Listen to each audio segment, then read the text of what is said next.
Hi, I'm Daniel, and with me is Jarrett. We picked 3 unique individuals to answer some questions on how to resolve conflict through a worldview. The first one is Benjamin Henderson, a local youth pastor in Champaign-Urbana, who's quite a lot to say on what it means to resolve conflict when God is in.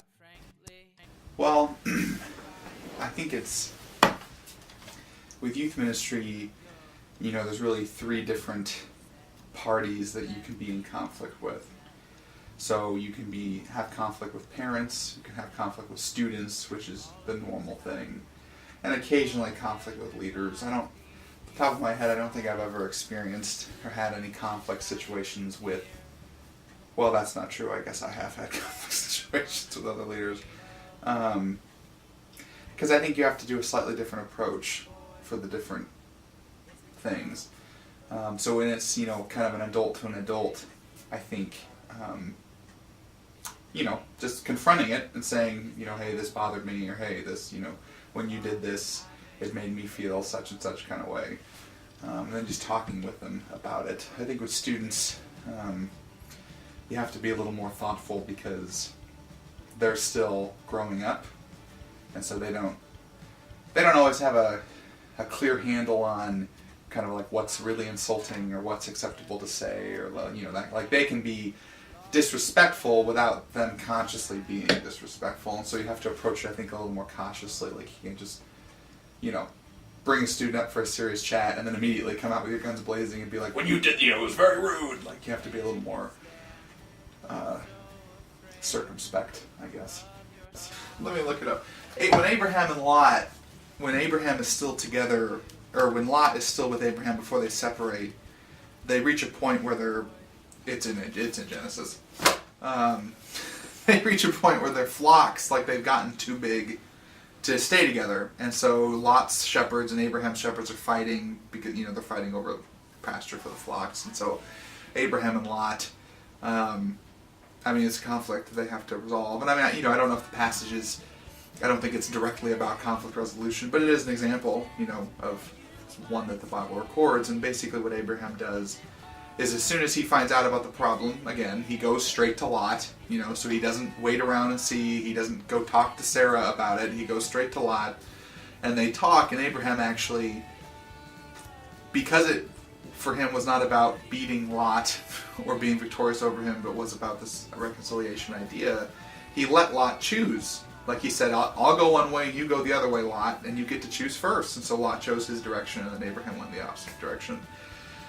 And so I think, that's just a good example of really everything we've been talking about, that for Abraham, it was more important to keep a good relationship with his nephew, to even let him choose.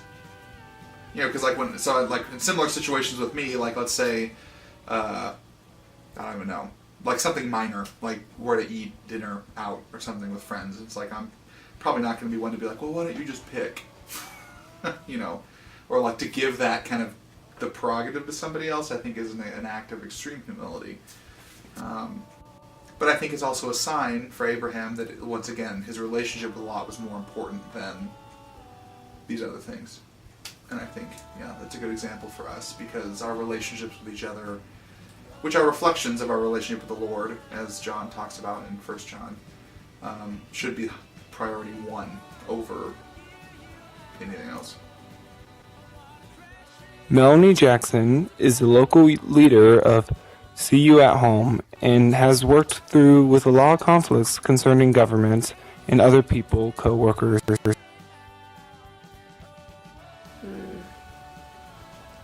Family's tough. They know you better than anybody else. And sometimes it's the people that we're closest to that it's hardest to resolve conflict with. I think with family members, at least for myself, I tend to dig in my heels and just want to stand my ground. So I think it is more challenging to resolve conflict with family. Yet family also has a much stronger tie in many ways. The tie of being a blood relative, and ultimately, even though there might be all kinds of conflict, for example, my brother, I know ultimately he's going to stand up for me. He's got my back no matter what's going on. Even though we might argue and have some conflict, I know when it comes right down to it, if it's something important, he'll be on my side. I think about a time when I was dealing with a conflict with a coworker, and it really ended up largely being a misunderstanding. And once the misunderstanding was cleared up and I understood what he was really trying to say and the reason why he felt the way he did, we were able to move on from that point and actually have a deeper bond of trust with each other through that experience. And I think he had more trust in me and I had more trust in him once we worked through that situation. Now is Chris Chambers. He is also a local youth pastor from First Baptist and is a married man who has a lot to say and resolve. I think it's communicating, talking about it, because I think sometimes it's easy to just kind of not talk about it or try to, brush it, scoot it under the rug, and just try to hope it'll go away. But it's going to come back, typically, because you just spend so much time together and hopefully your whole lives together. So it's definitely in just being open in communication and being able to admit when you're wrong, sometimes just giving in, submit to your spouse. And, I think it's better to do that than to be combatant and always have to be right, whether it's the man or the woman. It's just, that's not a good situation when someone's just got to be right. Sometimes there isn't always necessarily a right and a wrong person in the situation. It's just usually mixed in some way.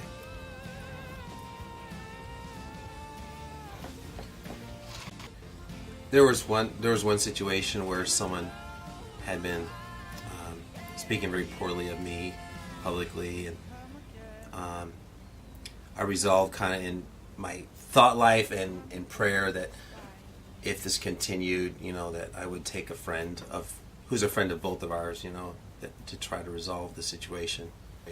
And I remember praying specifically, just say, God, just protect me and, just be my protection out there where I can't be there, for myself with this person. And so God really answered my prayer. I really felt like never heard anything else negative, and no one was saying that this person was continuing in their behavior of, putting me down. So it was really good. God, I think God really answered prayer.